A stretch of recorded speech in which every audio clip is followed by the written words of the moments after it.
This is StratNews Global. I'm Amitabh Revi. Today we're discussing the BRI forum with Professor Jeremy Garlick, who's an author, an academician, and a BRI specialist.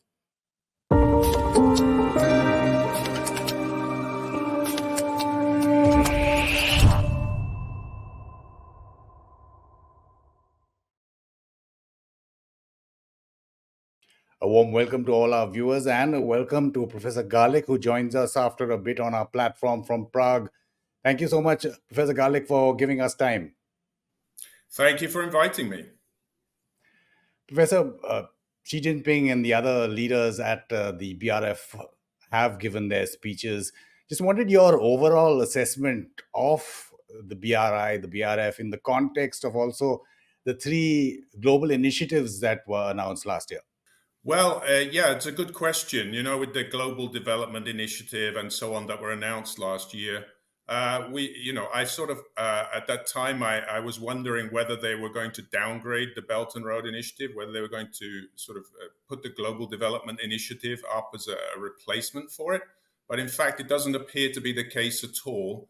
And what I would assume now is that those other initiatives are still considered to be subsidiary to the Belt and Road Initiative, which clearly, what we're seeing in the pictures here, clearly indicates that China is prioritizing the Belt and Road Initiative and continuing to prioritize it as it has done for 10 years. And there's no intention of downgrading it. I mean, we see there representatives of 130 countries coming to the Belt and Road Initiative Forum. And, it's certainly not being downgraded. It's certainly something that Xi Jinping sees as his flagship project, his representative project of his presidency, and I think it's just going to continue. And those other projects likely will be kind of subsumed into it, is my guess. Understood. Though there was no overt acknowledgement in either the speeches or any of the statements, President Putin did kind of refer to the difficulties in success for such a large-scale global project. But China has, or is that a correct reading, Professor, making readjustments, taking into the experience of the last 10 years? She also talked about small and smart, though he mentioned signature projects as well.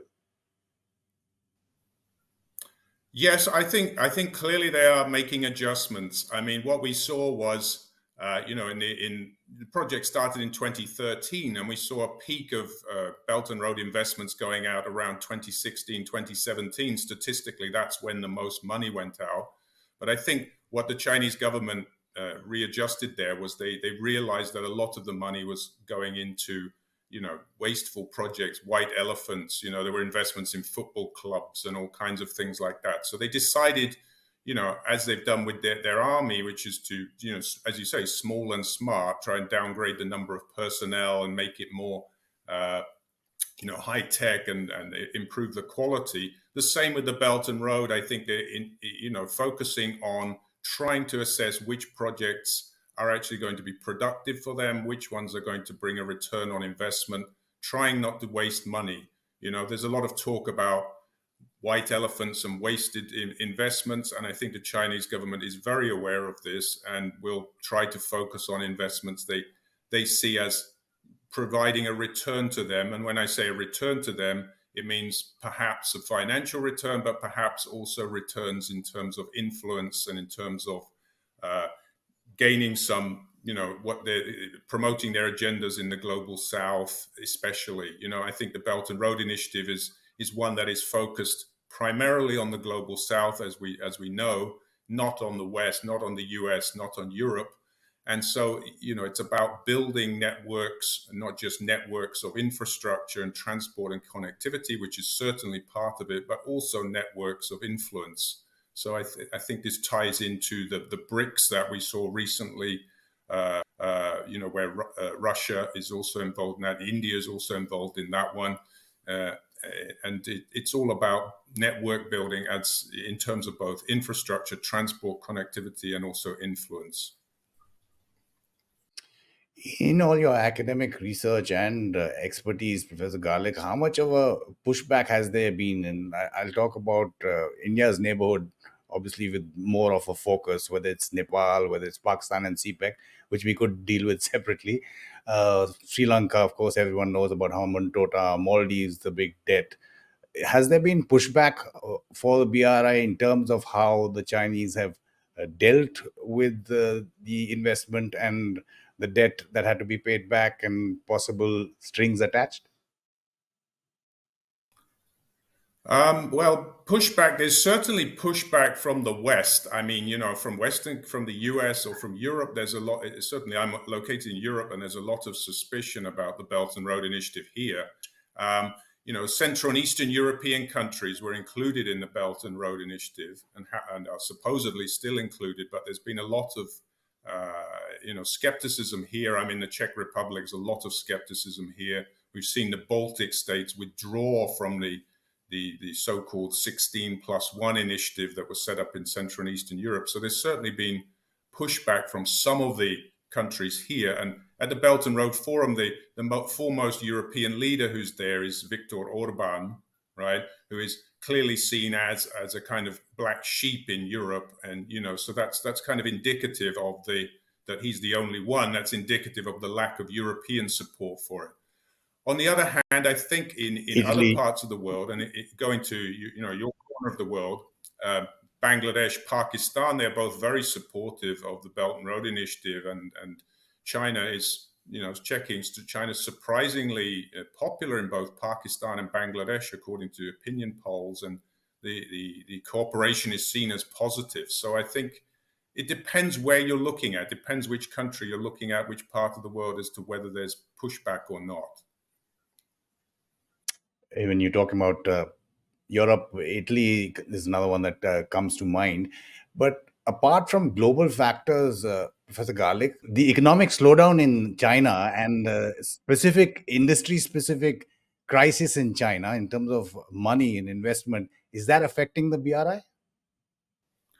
Yeah, the slowdown in it. Well, I think so. I think they have to rationalize the investments. Clearly we see this problem with the housing market, and it's affecting the Chinese economy. So certainly, Chinese people are aware of this. In the domestic economy, Chinese people are struggling with getting their housing, and graduates are struggling to get jobs. So they cannot be seen to be wasting money overseas. At the same time, they want to be seen as promoting China's interests, promoting China as a great power in the world, and Chinese people want to see this. So I think they certainly can't, bring everything to a halt. But as we see, I think they're certainly rationalizing the investments, trying to focus in on where those investments are going to be productive.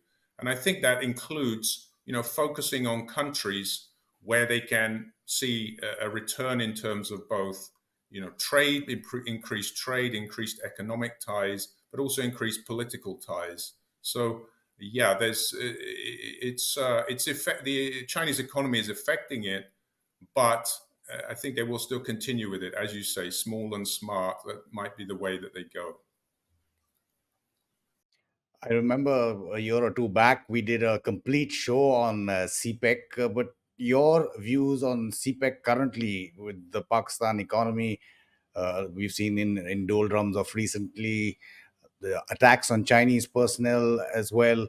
How do you see CPEC and in the global geopolitical situation? Well, I would say, yeah, CPEC is very interesting at this point, because what we've seen recently is that Pakistan has asked for more money, and the Chinese have essentially said, no, we're not going to put in any more money. And I think, no, we're not going to put in any more money. And I think it become increasingly problematic, of course, for the Chinese. Pakistanis are still very positive about China. If we look at opinion polls, very, very positive about China, very, very positive about cooperation. The problem is more from the Chinese side, that, we've seen these terrorist attacks on Chinese engineers. We see a lot of problems around Gwadar. We see very slow progress with the development of Gwadar port. I see that they have only just started, dredging the port. So the Chinese, I think, have decided that, yes, they'll continue with the existing projects, but they're not going to pump more money into it. So it's in line with what we're saying, a Chinese economic slowdown, small but smart. They don't want to sort of pump more money into a black hole, as it were. I'm not saying Pakistan is a black hole, but I'm saying economically, Pakistan is struggling, needs more money. The Chinese are not just going to indefinitely keep pumping money in there if they can't see returns on it, and if both the economic and political environment is unfavorable to them. We see also that political instability in Pakistan and the issues with Imran Khan and so on. It's all affecting, China's belief in the cooperation with Pakistan. So I would say there's a sort of slowdown in that one. Yeah, but it won't grind to a halt, but it's not likely to be fast tracked. You mentioned the US when I asked you about pushback. Well, India's one of the other countries that doesn't attend the BRF because of sovereignty issues over where CPEC goes, etc. Well known. But what are the alternatives, Wes? And you've dealt with it a lot in your work in terms of the global West providing to the developing or global South uh, as an alternative to the BRI.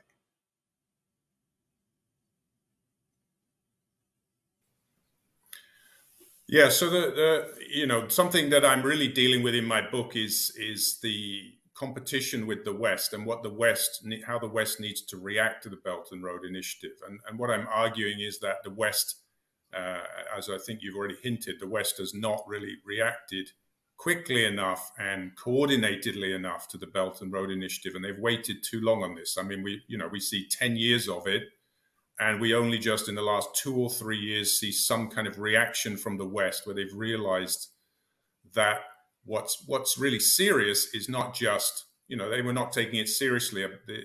What's serious is not just the transport infrastructure development, but also the influence, that China has in the global South, and the clear attempt that China has to build an alternative order which excludes the West, right? So what the West, I think, belatedly has woken up to, and the Biden administration has made some moves on this, the European Union have made some moves on this, is the need to offer something to the global South to compete with China, which they have not so far offered. Now, the problem is, I think, that we still see a lack of coordination. I mean, we need to see more coordination between the US and Europe. We need to see more coordination coming from the EU. There's this tendency, of course, just to manage problems that come up. So the EU tends to be very preoccupied with migration issues or economic issues or things like this, obviously, that are in its neighborhood. And this means that things that are further away, global South, things are further away like Africa or the Asia Pacific or Indo-Pacific or South America, tend to go down the agenda, right? And they need to bring them higher up the agenda because it's really crucial to start building some influence there rather than just letting there be a gap for China.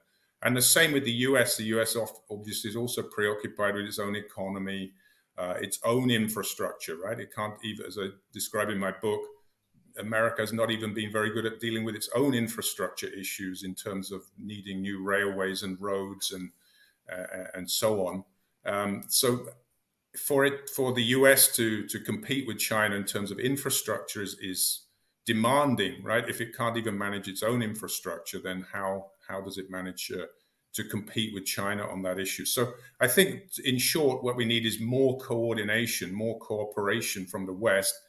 And also, I think importantly, I'd also say to treat the global South with greater respect, right? I mean, I think global South countries want to be seen, instead of being seen as former colonies that are poor, that are in need of aid, that are in need of just getting assistance, they want to be seen as partners. They want to be respected in their own right. They want to have input into the cooperation process rather than just being told what to do. So I think the West needs to draw some conclusions from what China's done. China's tried to treat, I mean, there's debate about this, but China tries to treat global South countries as partners with respect, asking them what they want. I mean, whether we agree with this or not, the way it's done, some countries are buying into it. And the problem with the West is that it's not being seen as on the same level in terms of respecting the needs, asking, doing needs analysis in consultation with partner countries. So more respect is needed for the global South countries and more coordination and cooperation.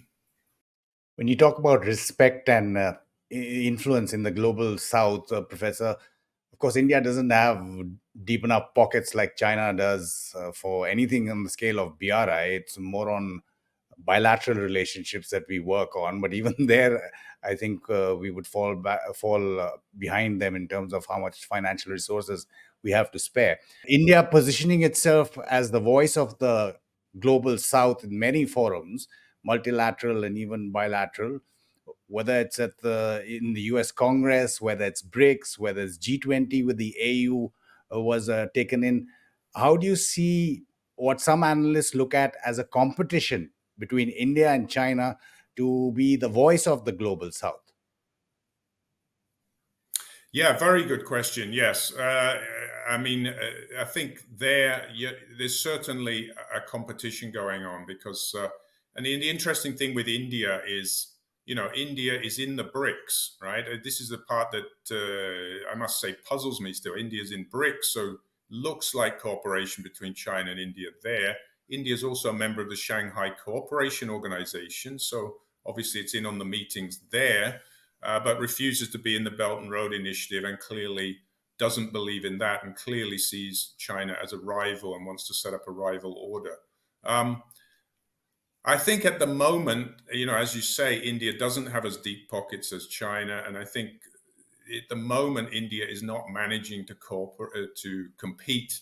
I want to say compete effectively with China. So I think at the moment, there's no question that China is far ahead in terms of building influence in the global South.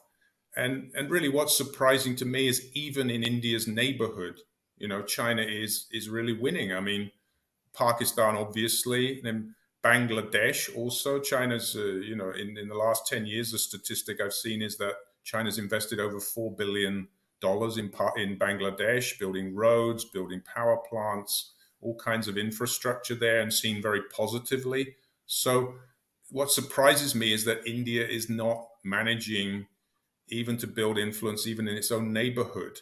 So I think for India, obviously it needs to build global influence, but I think India really should start with its own neighborhood, right, and trying to improve the influence there. And countries like obviously Nepal, where it's not clear whether China's building, how much influence China's building in Nepal, but there's Nepal as well. There's the Maldives. We've recently seen a change of government from a pro-India government to an apparently pro-China government. We'll see what happens with that. So I think India should really be focusing first of all on establishing more influence and more positive relationships in its own neighborhood, and then looking to go outwards from there. At the G20 summit in Delhi, Professor, there was an announcement of the India, Middle East, Europe corridor. Now, that's connectivity, not so much development, but it's connectivity and trade, etc. Considering the geopolitics that's happening in West Asia as of now, that would probably be on hold, even though there were skeptics when it was announced about its economic feasibility. But how do you see announcements like this? There have been several of them in the recent few years, whether it's the U.S. Being involved in the Pacific region, etc. How do you see those? Yeah, I think the problem is we have to be careful about all these announcements. Obviously, a lot of this is about competing for global public opinion and soft power. So, you want to make announcements, you want people to buy into your agendas. So a lot of it is about, promoting an image.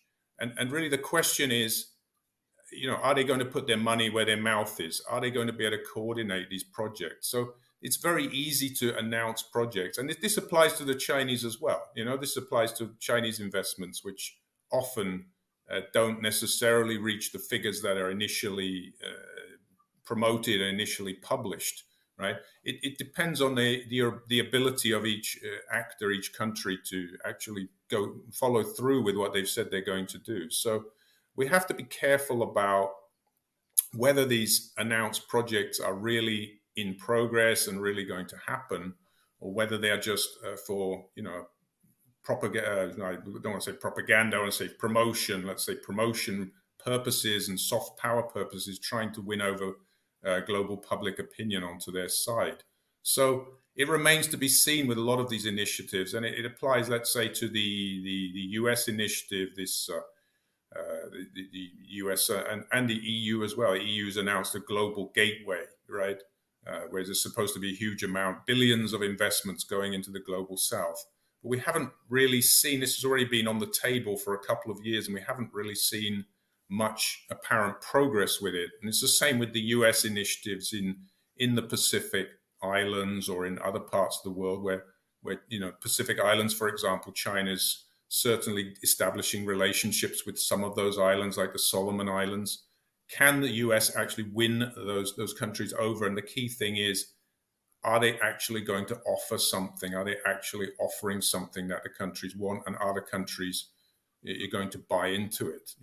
I mean, for taking just Pakistan in your neighborhood, we see very negative public opinion about the US in Pakistan. And I think the reason is because the US was providing investment to Pakistan 20 years ago, and once it saw its goals as achieved, killing Osama bin Laden and supposedly completing the mission in Afghanistan, the US just withdrew the investment and just cut off ties, basically. So this leads to a downgrading of belief that the US is actually going to follow through with what it says it's going to do. So it's about countries buying into those agendas and believing them. And if they do see finance coming from China, even if it's not at the levels that they might want, but there is some finance coming, then they're more going to buy into that than if they see no finance coming from the US or Europe or India, right? So it's about putting your money where your mouth is and following through and coordinating these projects rather than just talking about them. Since you were talking about what countries want, what people want, instead of projects being forced on them, what do you say to those who see a difference between, say, India and China's development partnership models? When you look at the Chinese, it's opaque, no idea about the legal sanctity of it, or what exactly has been agreed, what are the financial commitments, debt restructuring, are there other strings attached if debt is not repaid in time, etc. Whereas India projects itself as giving to countries in its neighborhood, at least, you have nothing on a BRI scale, bilaterally, what those countries are asking for, want. It's not necessarily when projects are given that Indian companies would be involved or Indian workers would be involved in those projects in bilateral deals, unlike the Chinese. Do you see any difference in those two models which could appeal to some and contribute to push back against the Chinese model? I think it could. I mean, I think there are countries that are skeptical about cooperation with China. I mean, there are countries that are worried about these supposed debt traps and being too indebted to China. As you say, the terms of the loans and the repayments are not very transparent. I mean, presumably the governments of those countries know what the terms are. I mean, they must get the details, but we don't publicly know them.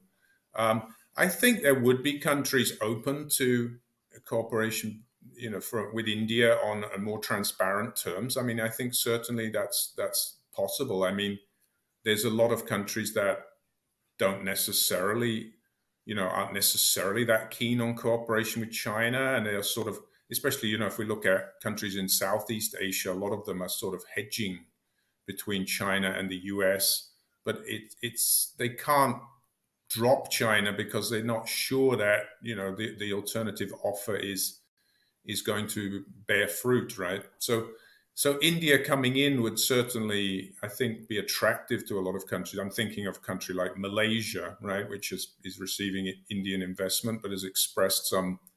Has been receiving Chinese investment, but has been expressed, skepticism about it in the past. There's certainly openings there for India to to come in and say, well, we can offer an alternative to the Chinese. You're not satisfied with the way the projects are going. Sri Lanka obviously is another case where there's been a lot of skepticism about the Chinese investments.